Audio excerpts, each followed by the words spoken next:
The forest had always been alive with its own rhythm, chirping cicadas, rustling leaves, the faraway call of peacocks, and the heavy silence that often preceded the movements of larger animals.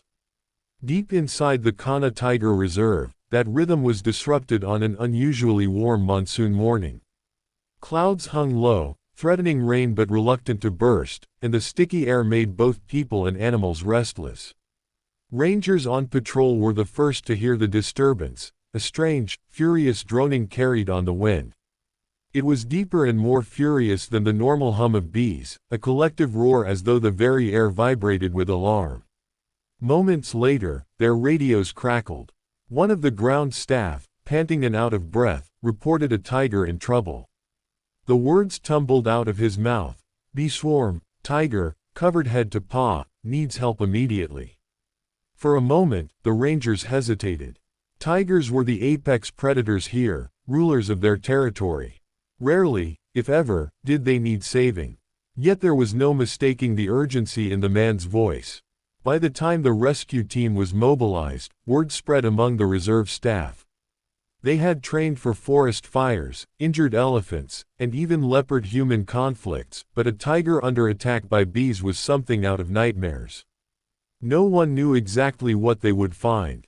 When the jeep rumbled down the muddy trail toward the reported location, the first signs appeared: dozens of dead bees scattered on leaves, a sharp, almost acidic scent lingering in the air, and then, as they drew closer, the unmistakable sight of movement thrashing amid tall grass. The tiger was magnificent even in distress. His coat of burnt orange and black stripes was dulled by clumps of bees clinging to him in thick mats. They were everywhere, swarming around his head, crawling in his ears, latching onto his flanks. The great animal was rolling on the ground, swiping violently at himself, his roars breaking into pitiful chuffs. The sound pierced the hearts of the rescuers, who had never heard such desperation from a creature usually so composed and commanding. Nobody dared step closer immediately.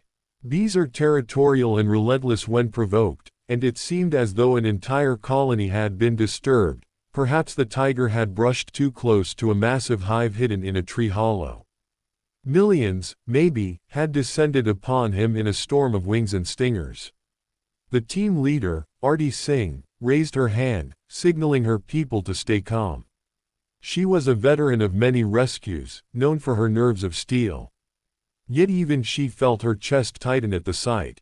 "We'll need smoke," she said, her voice firm. "Buckets, torches, cloth. We can't dart him until we drive the bees away." 2 forest guards immediately began gathering dry leaves and branches, setting them aflame in metal buckets. Smoke rose in lazy curls, carried by the humid air. Slowly, cautiously, they advanced in a semicircle, fanning the smoke toward the tiger. The bees responded with frenzied buzzing, a living storm cloud that shimmered in the half-light. Some of them turned on the rescuers, and despite protective gear, several yelped as they were stung on their hands and necks. Still, they pressed forward. The tiger staggered to his feet, half blinded by bees and smoke. His movements slowed, exhaustion weighed on him. Then came the dull thud of a tranquilizer dart. The shooter, crouched on the jeep roof, had found his window. The dart embedded in the tiger's muscular thigh, and within minutes, his violent thrashing softened into sluggish swipes, then weakened shudders, and finally, stillness. The rescuers wasted no time. Approaching carefully, they used thick cloths soaked in herbal smoke to brush the remaining bees from his body. It was painstaking work. Some insects clung stubbornly to his ears and eyelids. Only when the last of the swarm dispersed into the trees did the team kneel beside him. Up close, the damage was worse than they feared. Hundreds of stings dotted his body, many swelling grotesquely. His eyes were swollen nearly shut, and frothy saliva dripped from his jaws. His breathing was ragged. Artie's chest tightened again. If they had come even half an hour later, he might not have survived. The team worked quickly. One ranger injected an antihistamine to counter the venom, another applied soothing herbal pastes to the worst of the swellings, and saline drips were prepared from portable kits. All the while, the jungle seemed to hold its breath, silent except for the labored wheeze of the unconscious tiger. Transporting him was the next hurdle. At nearly 200 kilograms, he was no small burden, but with 6 men and a stretcher, they managed to hoist him onto the jeep, his great paws dangling over the edge. The sight of such a mighty predator rendered helpless was sobering for everyone present. The drive to the rehabilitation center was tense. Rangers took turns fanning away any straggler bees that had followed the scent. Villagers along the forest edge gathered as the jeep passed, murmuring in awe. Children gasped, wide-eyed, at the sight of the tiger, both frightening and pitiful. Word spread quickly. By evening, news channels and social media carried headlines, "Tiger rescued from bee swarm in Kana." At the center, veterinarians were waiting. They moved with clinical precision, checking vitals, running blood tests, and monitoring oxygen. One vet muttered, "So many toxins, he's lucky he wasn't stung inside his throat or lungs." Another added, "The fact that he kept moving saved him. If he'd lain down under the swarm, he'd have suffocated." For the next 2 days, the tiger remained under close observation. His body swelled further before gradually subsiding, and his fever spiked dangerously high at one point. The rescue team, though their official duty had ended, stayed nearby. Artie in particular visited him every morning, standing behind the safety barrier, watching the slow rise and fall of his chest. She had seen countless rescues, but something about this one haunted her, the sight of such unrelenting agony caused not by rival predators or human weapons, but by the smallest of creatures working together. When the tiger finally opened his eyes, still puffy but alert, the room erupted in cautious celebration.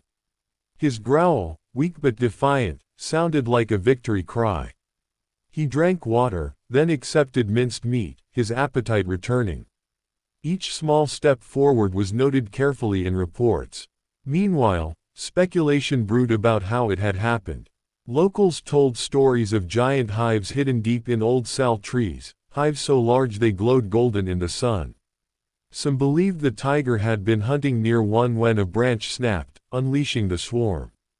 Others whispered about supernatural punishment, weaving folk tales of spirits who guarded the forest with armies of bees. Scientists, however, saw it as a fascinating, if tragic, natural event. They explained that bee colonies can mobilize millions of individuals when threatened, and the collective venom of such numbers can overwhelm even the toughest predators. The incident sparked conversations about the delicate balance of ecosystems, how even a tiger, feared and revered, was vulnerable to forces smaller than a fingernail. As the days turned into weeks, the tiger grew stronger. His swelling receded, his coat regained its luster, and he began pacing his enclosure with restless energy. He was a young male, perhaps 5 years old, in the prime of life. The vets named him Beejly, lightning, for the storm he had survived. The decision to release him back into the wild was made carefully.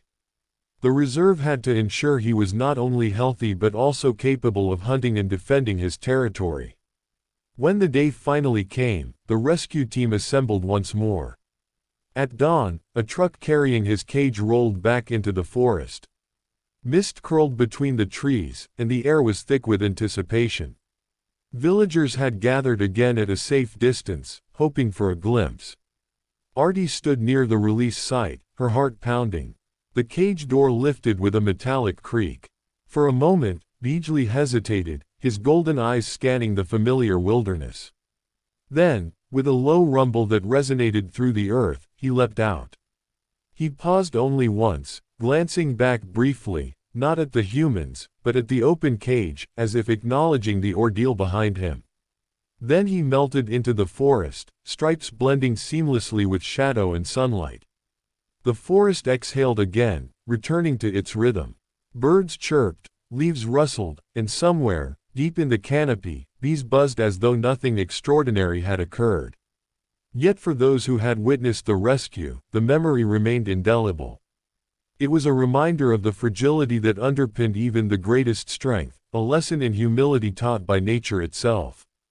Weeks later, camera traps in the reserve captured images of Beejly once more, prowling confidently, his coat gleaming, his eyes bright. He had resumed his role as guardian of his territory, hunting deer and marking boundaries. The scars of the ordeal were hidden beneath fur, but to the rescuers, his image on the grainy footage felt like a personal triumph. When asked about the incident during a press interview, Artie said simply, "We saved a tiger, yes. But more importantly, we were reminded that in the forest, no creature is too small to be powerful, and no creature is too great to need help." Her words spread, quoted in articles and speeches, taught in classrooms about conservation. Children drew pictures of Beasley surrounded by bees, some even sending them to the reserve office. The story became legend, a tiger rescued not from guns or traps, but from millions of tiny wings. And deep within Kana, Beasley prowled on, carrying the memory of a battle unlike any other, his survival etched into the collective spirit of the forest. For in the wild, survival stories are not just about strength, they are about resilience, the delicate dance of chance and intervention, and the extraordinary moments when humans and animals find themselves bound together by fate. And this was one such story, a rescue born not of routine duty, but of urgency, compassion, and the unyielding will of life itself.